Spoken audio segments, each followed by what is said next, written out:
ସାପ ନେଉଳ ପରି କୁକୁର ବିଲୁଆ ମଧ୍ୟରେ ବି ଘୋର ଶତ୍ରୁତା ଦେଖାଯାଏ। ଶତ୍ରୁତା ପଛର କାରଣଟା ଶୁଣନ୍ତୁ। ପ୍ରଥମେ ସେମାନେ ଅନ୍ତରଙ୍ଗ ବନ୍ଧୁ ଥିଲେ। ବିଲୁଆର ସିଜିନ୍ ୱାଇଜ୍ ଫଳ ବେପାର ଆଉ କୁକୁରର କୁକୁଡ଼ା ବେପାର କରି ଖୁବ୍ ଭଲରେ ଚଳୁଥିଲେ। ଦିନେ କୁକୁର ମନ କଲା ବିଲୁଆ ଘର ଆଡ଼ୁ ବୁଲି ଆସିବ। ବିଲୁଆ ବି ମନା କରିପାରିଲାନି। ବିଲୁଆ ବଡ଼ ଚତୁର ବୋଲି ଆପଣମାନେ ତ ବର୍ଣ୍ଣବୋଧରେ ପଢ଼ିଛନ୍ତି ନା ନାହିଁ ମୋତେ କମେଣ୍ଟ କରିକି ନିଶ୍ଚିତ ଜଣାଇବେ। ବିଲୁଆ ମନେ ମନେ ଉପାୟ ପାଞ୍ଚି ତାର ବନ୍ଧୁ କୁକୁରକୁ କହିଲା, କଷ୍ଟ କରି ବସରେ କ'ଣ ପାଇଁ ଆସିବୁ? ମୁଁ ସ୍କୁଟର ନେଇ ଯାଉଛି, ତତେ ନେଇକି ଆସିବି। ବିଲୁଆ ଯାଇ କୁକୁର ଘରେ ପହଞ୍ଚି କହିଲା, ତୁ ରେଡ଼ି ହେଉଥା, ମୁଁ ତୋ ପାଇଁ ଅପେକ୍ଷା କରିଛି। କୁକୁର ରେଡ଼ି ହେବା ଭିତରେ ବିଲୁଆ ଲୁଚି ଛପି ଯାଇକି କୁକୁର ବାଡ଼ିରୁ ଗୋଟେ କୁକୁଡ଼ା ଆଣିକି ତା ଝୁଲାରେ ପୂରେଇ ଦେଇଛି। ପୁଣି ସେ ସ୍ୱାସ୍ଥ୍ୟ କୁକୁଡ଼ାଟେ ଯେଉଁଟାକି କୁକୁର ଭାରି ଭଲ ପାଏ ତାକୁ। ଫିର୍ ଦୁହେଁ ଯାକେ ଆସି ବିଲୁଆ ଘରେ ପହଞ୍ଚିଗଲେ। ବିଲୁଆ ବାଗେଇ ବନେଇ କୁକୁଡ଼ା ରାନ୍ଧିଲା। ଦୁଇ ବନ୍ଧୁ ମନ ଖୁସିରେ ଖାଇଲେ।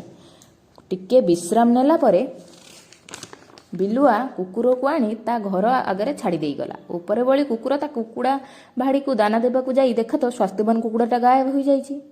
ସେଇଠୁ କୁକୁର ବିଲୁଆର ମନ୍ଦ ଉଦ୍ଦେଶ୍ୟ ବୁଝିପାରିଲା। ଦୁଇ ବନ୍ଧୁଙ୍କ ବନ୍ଧୁତାର ପୂର୍ଣ୍ଣଛେଦ ପଡ଼ିଲା। ସେହିଦିନଠାରୁ ଦୁହିଁଙ୍କ ମଧ୍ୟରେ ଘୋର ଶତ୍ରୁତା। ଯଦି ମୋର ଭିଡ଼ିଓ ଆପଣଙ୍କୁ ଭଲ ଲାଗେ ତାହେଲେ ନିହାତି ଲାଇକ୍, ସେୟାର, ସବସ୍କ୍ରାଇବ୍ କରିବାକୁ ଜମା ବି ଭୁଲିବେନି। ଆଉ ଚିକେନ୍ ତରକାରୀର କେମିତି କଲର୍ ଆସିଛି, କେମିତି ଦେଖାଯାଉଛି ଆପଣ ନିଶ୍ଚିନ୍ତ ଭାବେ କମେଣ୍ଟ କରିକି ନିଶ୍ଚୟ ମୋତେ ଜଣାଇବେ। ରହୁଛି ସାଙ୍ଗମାନେ, ବାଏ।